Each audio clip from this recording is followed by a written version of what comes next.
السلام علیکم، کیسے ہیں آپ سب؟ آج ہم ریڈ کریں گے ایک تیرے سنگ پیا کی ناول کی episode number 1۔ So let's start this amazing novel.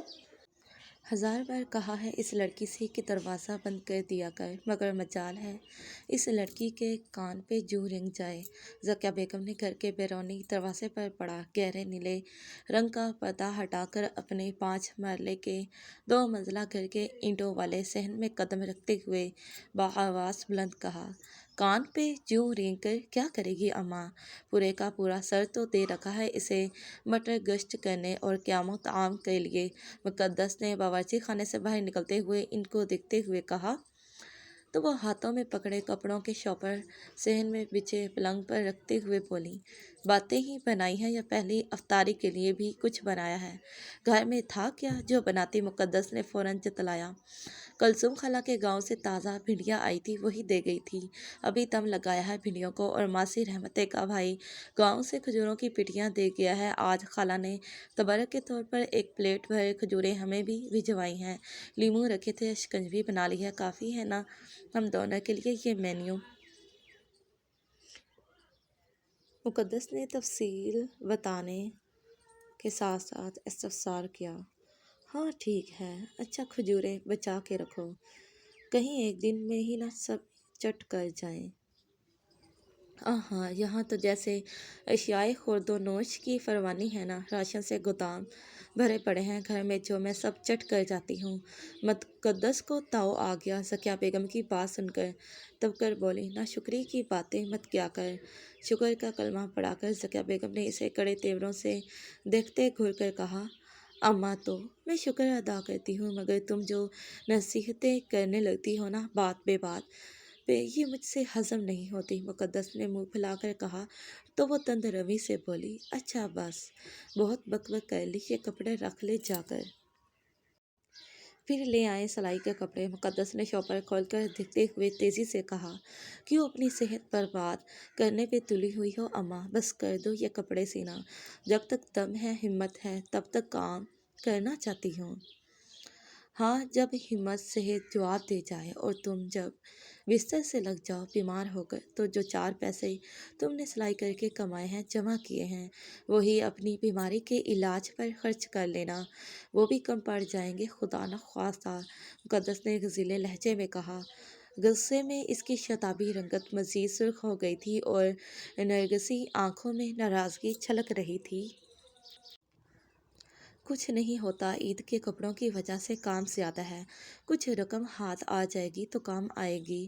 Zakia بیگم نے پلنگ پر لیٹتے ہوئے تھکے تھکے لہجے میں جواب دیا، اماں خدا کا واسطہ ہے خود سے اتنی دشمنی مت کرو، رمضان میں روزے بھی رکھو گی اور اتنی مشقت بھی کرو گی، میری نوکری لگ گئی ہے، ہو جائے گا ہمارا گزارا، تو اسکول میں استانی لگی ہے، کوئی وزیر اعظم نہیں لگی کہ مینا برسنے لگے گا۔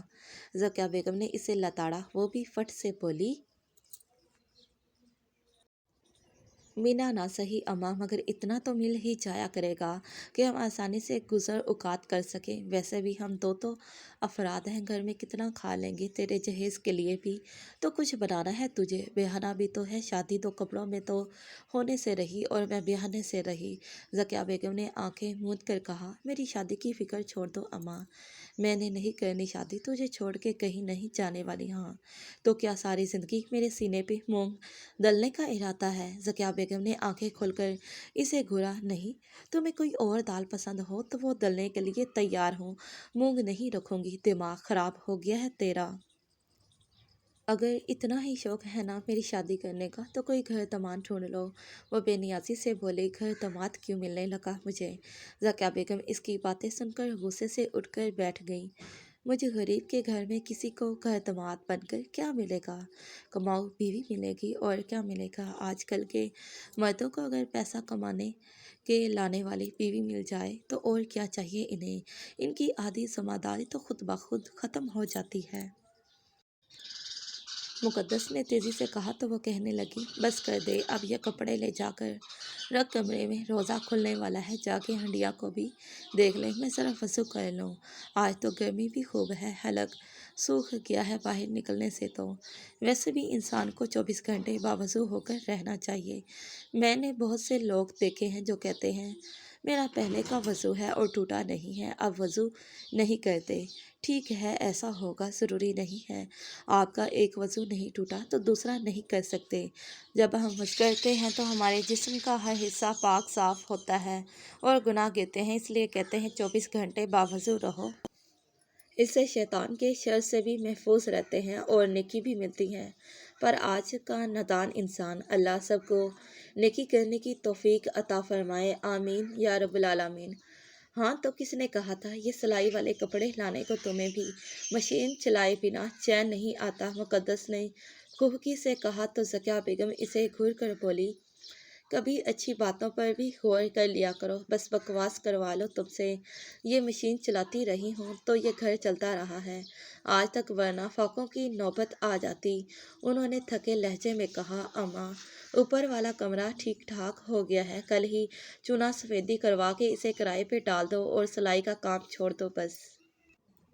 مقدس نے کپڑوں کا شاپر کمرے میں رکھنے کے بعد باورچی خانے کا رخ کرتے ہوئے مشورہ دیا، کہا تو ہے سلائی والی بیگم صاحبہ سے، اور انہوں نے یقین بھی دلایا ہے کہ کوئی شریف کرایہ دار بھیجیں گی یہاں، اب دیکھو کب کوئی آتا ہے، اوپر والا کمرہ کرائے پہ اٹھ جائے گا تو میں بھی سلائی کا کام چھوڑ دوں گی اور تیرے جہیز کی تیاری کروں گی۔ ذکیہ بیگم نے غسل خانے کے باہر لگے واش بیسن پر منہ دھوتے ہوئے بتایا، ایک تو تمہیں میرے جہیز اور شادی کی فکر کھائی جاتی ہے ہر وقت۔ مقدس نے منہ بسوڑ کر کہا، ماں ہوں میں تیری، مجھے تیری شادی کی فکر نہیں ہوگی تو کیا محلے والوں کو ہوگی؟ اچھا میری ماں کرے میری شادی کی فکر۔ مقدس یہ کہہ کر ٹرے میں افطاری کے لوازمات رکھنے لگی جو 2 کھجوروں اور ایک جگ شکنجی پر مشتمل تھے۔ بھنڈی پک چکی تھی، نماز مغرب کے بعد اس کا پھلکے ڈالنے کا ارادہ تھا۔ مغرب کی اذان شروع ہو گئی تھی، وہ ٹرے لے کر باورچی خانے سے باہر آ گئی۔ ماضی ذکیہ بیگم اور نصیر اللہ کا تعلق متوسط طبقے سے تھا۔ نصیر اللہ کو ذکیہ بیگم خاندان کی ایک شادی کی تقریب میں اتفاقاً دکھائی دے گئی تھی۔ گوری چٹی خوبصورت نین نقش کی مالک، شوخ چنچل اور خوش مزاج ذکیہ بیگم آن کی آن میں نصیر اللہ کے دل میں سما گئی تھی۔ بس پھر کیا تھا، انہوں نے اپنی بہن سے ان کے بارے میں پتہ کروانے کو کہا تو اگلے دن ہی معلوم ہوا کہ وہ اپنی جس کزن کی شادی میں آئے ہوئے ہیں، ذکیہ اس کی کزن کی بھتیجی تھی۔ ذکیہ حسین و جمیل تھی، لہٰذا نصیر اللہ اور ان کی بہن لبنہ اور مسرورہ بی بی کو بھی دیکھتے ہی پسند آ گئی تھی، ورنہ نصیر اللہ خود بھی دلکش شخصیت کے مالک تھے۔ اونچا لمبا قد، براؤن آنکھیں، گندمی رنگت، ستوا ناک، مردانہ وجاہت بھی تھی اور سرکاری نوکری بھی تھی۔ ذکیہ بیگم کے والد ریاض امجد اور والدہ سکینہ بیگم کے پاس نصیر اللہ کی فیملی رشتہ لے کر پہنچ گئی۔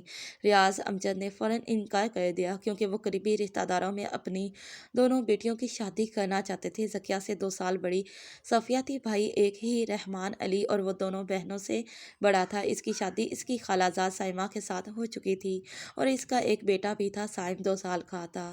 سکینہ بیگم اور ذکیہ کو نصیر اللہ کا رشتہ پسند آیا تھا، لہٰذا وہ دونوں اس رشتے کے حق میں بول پڑیں۔ ادھر نصیر اللہ کے گھر والوں نے ریاض امجد کی دہلیز پکڑ لی۔ ریاض امجد نے نہ چاہتے ہوئے بھی اس رشتے کے لیے ہاں کر دی، مگر ساتھ ہی یہ بھی کہہ دیا کہ شادی کے بعد ذکیہ بیگم کا ان سے اور ان کے گھر سے کوئی تعلق واسطہ نہیں ہوگا۔ سکینہ بیگم اور ذکیہ بیگم کا خیال تھا کہ ریاض امجد کا غصہ وقتی ہے اور شادی کے بعد خود ہی ختم ہو جائے گا، مگر یہ ان کی بھول تھی۔ انہوں نے شادی کے بعد ذکیہ بیگم اور نصیر اللہ سے کوئی تعلق واسطہ نہیں رکھا۔ انہیں غصہ اس بات کا تھا کہ ذکیہ نے لڑکی ہو کر اس رشتے کے لیے اپنی پسندیدگی اور رضامندی ان کے انکار کے باوجود دی تھی اور نصیر اللہ سے پسندیدگی کا اظہار برملا کر دیا تھا ماں کے سامنے، لہٰذا انہیں بیٹی کی اس درجہ بے باکی نے بیٹی سے بدظن اور منتشر کر دیا تھا، جبکہ یہ اس کا حق تھا جو اس نے حیا کے دائرے میں رہ کر اسے جائز طریقے سے استعمال کیا تھا۔ اسلام آپ کو آپ کی پسند کی شادی کی اجازت دیتا ہے لیکن غیر محرم سے ملنے کی اجازت نہیں دیتا، جیسا کہ ہوٹلنگ کرنا، موبائل پر چیٹ کرنا، ایک دوسرے کو گفٹ دینا وغیرہ وغیرہ۔ چاہیے آپ کو کوئی کتنا ہی پسند کیوں نہ ہو، آپ اس سے نہیں مل سکتے۔ حضرت خدیجہ نے نبی پاک صلی اللہ علیہ وآلہ وسلم کو شادی کا پیغام اپنی جاننے والی ایک عزیزہ کے ذریعے پہنچایا۔ اولاد کو چاہیے جو آپ کو کوئی پسند ہو وہ حیا کے دائرے میں اپنی ماں، بہن، دوست، جو رشتہ دار ہو ان سے کہے اور نکاح کرے بغیر کوئی غلط طریقہ استعمال نہ کریں۔ والدین کو چاہیے پسند کی شادی کا حکم اسلام بھی دیتا ہے تو اولاد کو غلط قدم اٹھانے یا خود سے باغی کرنے کا موقع نہ دیں۔ اگر کوئی بیٹی حیا کے دائرے میں اپنی پسند کا اظہار کرے تو اسے مایوب سمجھنے کے بجائے اسلام کے حکم کو ترجیح دیں۔ سکیہ بیگم کو دکھ تو بہت تھا باپ کی ناراضگی کا، مگر وہ محبت کرنے والے خوبرو شوہر کو پا کر بھی بہت خوش تھی۔ صفیہ بیگم کی شادی بھی ذکیہ بیگم کے ساتھ ہی ہوئی تھی، اپنے چچا زاد الیاس کے ساتھ۔ وہ البتہ ذکیہ سے ملتی رہتی تھی مگر مائکے کا اور کوئی بھی فرد ان سے ملنے کی کوشش بھی نہیں کر پایا، اس ڈر سے کہ کہیں ریاض امجد اس سے بھی ناراض نہ ہو جائیں اور اسے بھی گھر سے نکل جانے کا حکم نہ دے دیں۔ ذکیہ کو مائکے اس طرح سے چھوٹنے کا دکھ ضرور تھا لیکن وہ شوہر اور سسرال والوں کے سامنے ظاہر نہیں کرتی تھی۔ ان کی ساس ضرور انہیں طعنے دیا کرتی تھی کہ باپ نے ذرا سی بات پر بیٹی سے تعلق ختم کر لیا، انہیں انکار کیا تھا۔ پہلے پھر بیٹی نے ان کے بیٹے کو اپنی اداؤں میں پھنسا لیا تھا، جبھی اس کے لیے باپ کے سامنے ڈٹ کر کھڑی ہو گئی۔ پھر تو غیرت مند باپ کو ایسا ہی کرنا تھا نا۔ ذکیہ بیگم کا پاؤں بھاری ہوا تو وہ یہ خوشی بھی اپنے سسرال کے علاوہ مائکے میں کسی سے شیئر نہ کر سکی۔ ادھر نصیر اللہ کا تبادلہ حیدرآباد ہو گیا۔ یوں کراچی سے حیدرآباد شفٹ ہونے کے دوران اور مائکے سے دور ہونے کے صدمے کی وجہ سے گھر کی سیٹنگ میں مگن ہو کر ذکیہ بیگم بیمار پڑ گئی۔ یہ صدمہ ان کے لیے الگ اور نصیر اللہ کے لیے بہت دنوں تک دکھ کا باعث بنا رہا۔ ذکیہ بیگم کی ساس نے الگ انہیں 10 باتیں سنائیں، مائکے والوں کو برا بھلا کہا۔ ایسے میں نصیر اللہ نے ہی ذکیہ بیگم کو اپنی محبت اور ساتھ کا احساس دلایا اور اس تکلیف دہ وقت سے نپٹنے کا حوصلہ دیا۔ جاری ہے تو پیارے ریڈر، یہ رہی آج کی ایپیسوڈ۔ پھر ملتے ہیں اسی ناول کے نیکسٹ پارٹ پر، تب تک کے لیے اللہ حافظ۔